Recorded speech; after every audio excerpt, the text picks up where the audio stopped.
ఈ గంజాయి బ్యాక్‌గ్రౌండ్‌లోకి వెళ్ళినప్పుడు ఆ కైండ్ ఆఫ్ ఎక్కడ కనిపించలేవు. ఐటెమ్ సాంగ్ ఆ కైండ్ ఆఫ్. మీరు ఈ కమర్షియల్ ఎలా చూసారు ఈ కథలో? అంటే it's a blend of both commercial and Krish sensibilities 2 blend అయిన సినిమా. సినిమా యాక్చువల్‌గా వెన్ వి స్టార్టెడ్ సగం దూరం వెళ్ళిన తర్వాత కూడా నేను క్రిష్‌తో చాలాసార్లు ఓకే కమర్షియల్ యాక్షన్ ఫిల్మ్ చేస్తున్నాం బట్ నువ్వు నాకు అనిపించడం లేదు. I want that Krish sensibilities because the set of audience who like Krish way of story telling. So దాని గురించే we were discussing more. So it's a blend of commercial film with Krish sensibilities.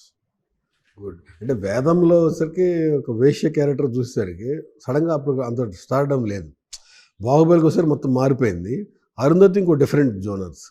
ఈ ఈ ఘాటీలో నేను చూసిన ట్రైలర్ చూసి మాట్లాడుతున్నాను మీతో రాజా గారు. అంటే ఈ గంజాయి స్మగ్లింగ్ అనేది మన స్టేట్ పక్క స్టేట్లు కలిపి ఒరిస్సా బోర్డర్ యాంగిల్‌లో తీసుకున్న కథలాగా ఉంది.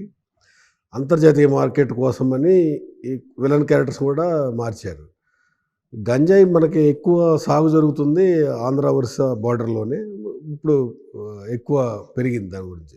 అంటే జనాలకు తెలియటం కూడా. ఈ కథ అనుకున్నప్పటికీ దాని బేసిక్ రూట్స్‌కి ఏమైనా స్టడీ చేశారా? అంటే ఇది ఒక పర్టికులర్ స్టేట్‌కి రిస్ట్రిక్ట్ చేసి చేసింది కాదండి. It's a general thing. అంటే ganja cultivation happens in the valleys. It could be Araku, it could be Paderu, it could be up north మనీలా ఈ టైప్ అంతా కూడా. సో బేసిక్లీ వ్యాలీస్లో ఒక కొండ నీడలో గాంజా పెరుగుతుంది. సో మా intention is not restricting it to a particular state. It's basically the life of Ghatis, basically. What happens in their life and how the system works in దాని మీద movie. అంటే యాక్చువల్‌గా చెప్పాలంటే నేను ట్రైలర్ చూసిన ట్రైలర్‌లో కథ మొత్తం చెప్పేశారు. అసలు అసలు మీరు ఏదనుకుంటున్నారో స్టార్ట్ నుంచి ఎండింగ్ దాకా చూస్తే కథ మొత్తం దాంట్లోనే ఉంది. సినిమాకి లేదా 2½ అవర్స్ ఒక ఆడియన్‌ని కూర్చోవాలంటే మీరు ఇంకా సెపరేట్ ఎలిమెంట్స్ ఏమున్నాయి దీంట్లో సీక్రెట్‌గా దాచిపెట్టారు ఏమన్నా? అంటే స్టోరీ ఓవరాల్గా ఒక జస్ట్గా చెప్పామండి. బికాస్ ట్రైలర్లో ఆడియన్స్ తెలియాలి. ఊరికే కట్స్ వేస్తే దానివల్ల యూజ్ ఉండదు కదా.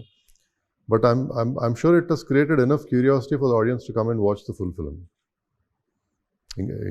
ఇంత చెప్పారు ఇంకేముందనే చూడడానికి ఆ క్యూరియాసిటీ అయితే ఉందని అనుకుంటున్నాను ఆడియన్స్లో.